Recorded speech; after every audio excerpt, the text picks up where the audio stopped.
If I could go back, I wish I had learned to live more slowly, to fully feel every moment of life. There were days when I threw myself into work, trying to achieve as many goals as possible in the shortest amount of time, thinking that success would make up for everything I had missed. But the faster I ran, the emptier I felt. The sunsets I never looked at, the rushed meals with loved ones, the little stories I once thought were unimportant. Now, they are what I regret the most. Living slowly doesn't mean being stagnant. It means knowing when to pause and listen to yourself, to appreciate the simple things around you. I wish I had spent more time with my family, with old friends, with the small but deeply inspiring dreams.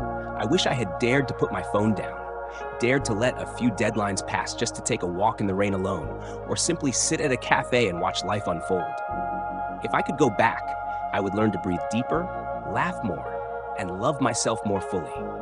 Because in the end, what matters most is not how far we go, but how much we truly feel along the way. I wish I had spent more time with my family. There were times when I was too caught up in work, in meetings, in planning for the future, that I forgot my parents were growing older each day, and my children were growing up by the hour. Rushed meals, nods replacing conversations, promises to come home early that I never kept. These are now memories that weigh heavily on my heart.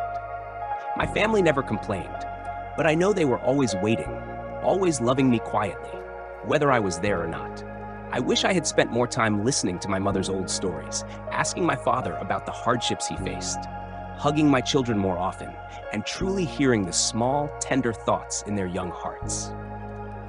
Because time doesn't rewind, and the moments that seemed ordinary are the ones that become the most precious in hindsight.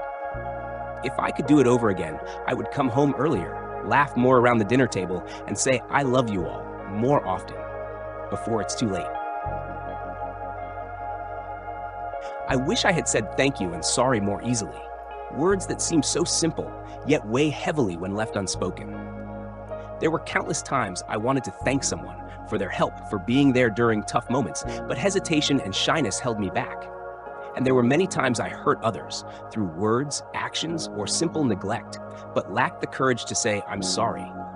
My ego, fear, or pride kept me silent, not realizing that sometimes just one sincere sentence can bridge even the deepest distance. Looking back now, I realize that it's the little things that truly connect us as human beings. A thank you doesn't just express gratitude, it lets others know they are valued. A heartfelt sorry doesn't make us weak, it shows growth, humility, and compassion. I wish I had learned that sooner, because the words we leave unsaid often become the ones we regret the most. If I could go back, I would never hesitate to express gratitude or apologize, because that is how we hold on to the love that surrounds us. I used to worry about so many things, and none of them ever really happened. Back then, I would lie awake at night, tangled in endless what-ifs.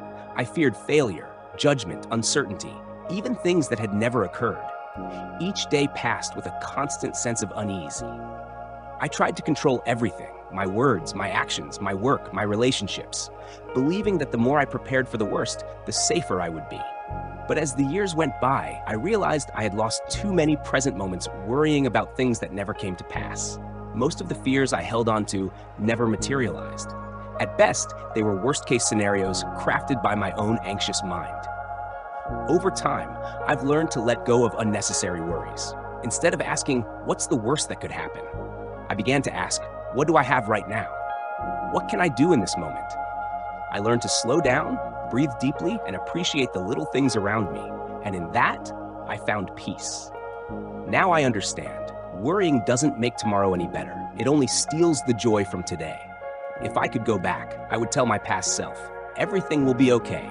And if it's not okay yet, it's simply not the end.